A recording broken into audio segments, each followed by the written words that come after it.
Anna Delvey, socialite or charlatan? German heiress or a grifting con artist? Welcome to Watch Mojo, and today we're counting down our picks for the 10 most famous examples of frauds who pretended to be someone else or who told extensive lies, often for financial gain. So he sold the Eiffel Tower? Well, to a gullible tourist or something? Well, actually, in this case, it was scrap metal dealers. Number 10. Charles Ponzi. The beguiling notion of easy money often appeals to the darker side of human nature, when powerful thoughts of greed and avarice overwhelm those of reason and restraint.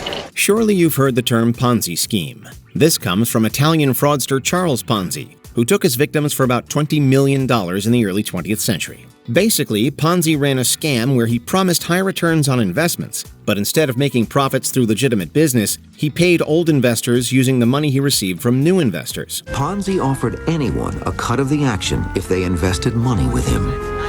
He promised investors a 50% return on their money in 45 days, or he would double their money in just 3 months. At his peak, Ponzi was raking in thousands of dollars per day, and around 30,000 people were doing business with him. And while Ponzi was eventually caught and arrested, the basics of his scheme live on. For example, Bernie Madoff did basically the same thing, and his modern Ponzi scheme was worth about $65 billion. Remember, if it sounds too good to be true. He was averaging, in a very short space of time, about $250,000 a day. And that is a lot of money when you put it in the context of the 1920s. Back then, a millionaire was somebody who was very, very rare. And so somebody who was receiving in $250,000 a day, that was a lot of money to be dealing with. Number 9. Edgar Lelant. Born in Rhode Island, Edgar Lelant came of age at a time when Wild West shows and romanticized portrayals of Native Americans were popular. He also happened to be a naturally gifted actor. As such, Lelant created the character of Chief White Elk, complete with an elaborate costume. He often used this false identity to travel the world and give fabricated lectures about Native American rights, often gaining access to elite society in the process. He was often wined and dined by nobility, stayed in luxury hotels, and charged fees to perform concerts in the guise of charity. His wedding was even attended by the governor of Utah, who believed that he was a real Native American chief. Number 8. Alan Conway. I was just one of a million people living in London. But then I realized I didn't have to be. Would you recognize Stanley Kubrick if you saw him? Don't be so sure. Alan Conway posed as the legendary director in the early 1990s, often using his bogus fame and superficial charm to receive enormous favors. Kubrick was a notorious recluse, and few people even knew what he looked like. So Conway simply pretended to be him, mingling with figures in the entertainment industry and promising things like film roles and exclusive interviews. The moment I had a few vodka and tonics in me, Mr. Kubrick was around. And that was all over the world. In return, Conway was treated like Hollywood royalty, often getting into elite venues and receiving extravagant dinners. He was the ultimate freeloader, and in a rather creepy coincidence, Conway died of a heart attack on December 5, 1998, just 3 months before Kubrick died of a heart attack on March 7, 1999. Sad. Sad. But I enjoyed being Kubrick. Great part for anybody to ever have. Number 7. David Hampton. What are the charges? He came into our house. He cooked us dinner. He told us the story of Catcher in the Rye. He said he was the son of Sidney Poitier. Sidney Poitier? You got it.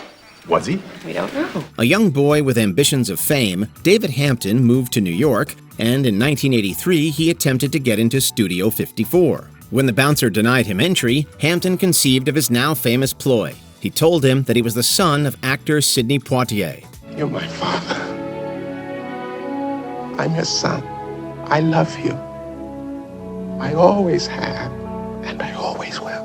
He was quickly taken into the club. Now posing as David Poitier, Hampton would receive free meals at restaurants and meet prominent celebrities, and sometimes he would fabricate a story about being mugged or missing a plane, resulting in his wealthy connections giving him money or lodging. He was eventually caught and sentenced to prison, and his story inspired the play 6 Degrees of Separation, which was nominated for both the Tony and Pulitzer. I read somewhere that everybody on this planet is separated by only 6 other people.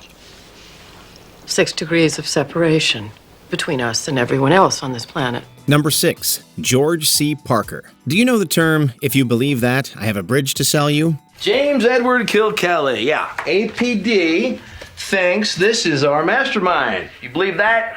I got a bridge to sell you. That comes from the story of New York conman George C. Parker. Parker was active in the early 20th century when waves of immigrants were arriving in New York. Complete with bogus paperwork, Parker would pose as a legitimate businessman and quote-unquote sell iconic New York landmarks to hopeful immigrants. Corleone. Corleone. Vito Corleone. Okay. Over there. Next. His most famous con was selling the Brooklyn Bridge and telling his victims that they could make a fortune by charging tolls. These new owners would then set up toll booths on the bridge before being stopped by confused police officers who had to break the news that no, they did not own the Brooklyn Bridge.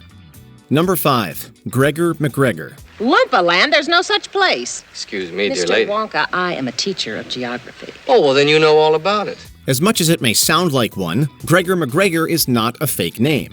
What is fake is his country of Poitiers. McGregor was an accomplished soldier, and after returning to Britain in 1821, he told of being appointed the Cacique of Poitiers by a Central American king. He created a whole fictional nation, complete with a detailed guidebook, maps, and currency. With the promise of riches and land, McGregor sold grants to investors, issued fake government bonds, and recruited settlers to move to Poitiers. But when they got there, they found only dense, uninhabited jungle, and many died of disease and starvation. For his part, McGregor never faced serious punishment and retired as a war hero with a full pension. You were the leader of a country? Yes, I was the leader of Al-Qaladar. That sounds like you've just made it up. Number 4. Elizabeth Biggley. Oh, your grandma just forgot to fill in how much it was for, but she signed it at the bottom. See? It's, blank check. A little girl from remote Canada would eventually grow into one of the best bank robbers in American history. Elizabeth Biggley had a history of running small scams, but they were all leading to her one big play. In the late 1800s, she claimed to be the illegitimate daughter of rich industrialist Andrew Carnegie. The ruse was extremely audacious. She visited Carnegie's New York mansion and forged securities and promissory notes with his signature. These enabled her to borrow heavily, and she took millions from various banks. Biggley lived lavishly, hoping that no one would confront Carnegie about his supposed daughter for fear of embarrassing him. However, the ruse eventually unraveled, and Biggley died while serving her 14-year prison sentence. Is it your first time being around? You're doing great.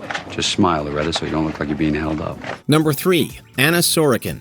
This lavish lifestyle that Anna had been living, it all comes crashing down. Her lodgings are Rikers Correctional Facility. The Russian-born Anna Sorokin moved to New York in 2013, hoping to pursue a career in the fashion industry. However, her time in the city quickly spiraled into deception. Sorokin pretended to be a wealthy German heiress by forging bank documents showing an enormous trust fund worth millions, and she used these to secure loans and embark on adventures. There was something about Anna. She knew which people she needed to make feel important. And she also had this sort of aura about her where she's intriguing, and she used that. With cash in hand, Sorokin stayed at luxury hotels, shopped lavishly, and embarked on numerous trips. At one point, even taking a Vanity Fair photographer on a $60,000 trip to Morocco and leaving her with the bill. However, this would prove to be her downfall. The photographer, Rachel Williams, reported Sorokin to the authorities, and the scam unraveled. She ultimately served 2 years in prison. Early on Friday morning, when I land, I get a text message that the whole bill is being charged to my cards. How much? $62,000. $62,000. She owed me more money than I made in a year. Number 2. Victor Lustig. What did Count Victor Lustig do to the Eiffel Tower? He sold it to someone. Oh, Alan, you're on fire tonight. I'm on fire. I'm a salamander. You are on fire. You are a salamander. He did indeed sell it. Congratulations.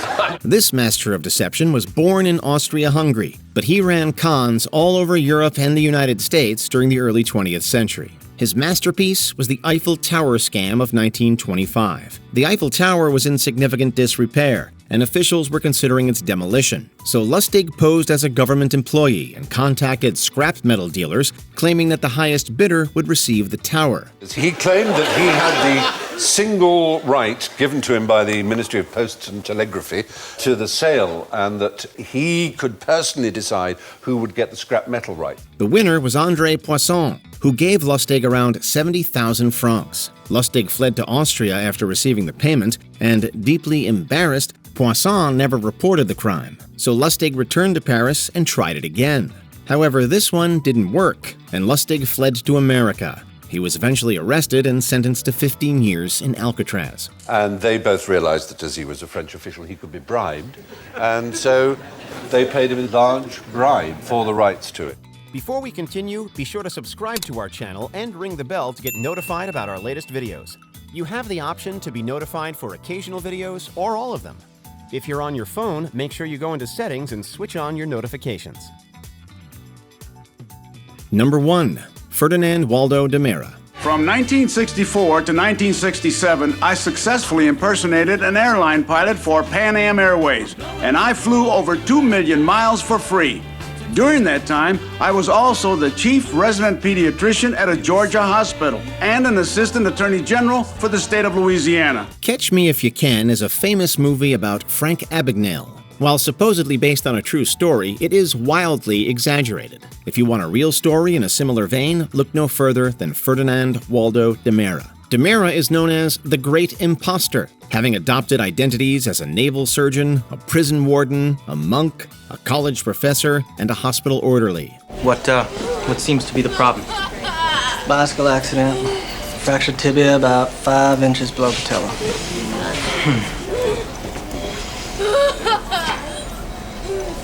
Dr. Harris. Yes?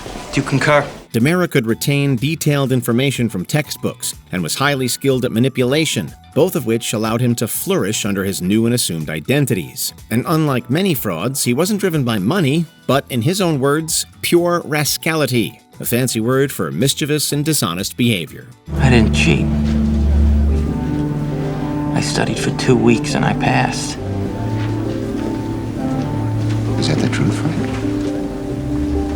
Is that the truth? Can you think of any other examples? Let us know in the comments below. Did you have celebrity status in jail?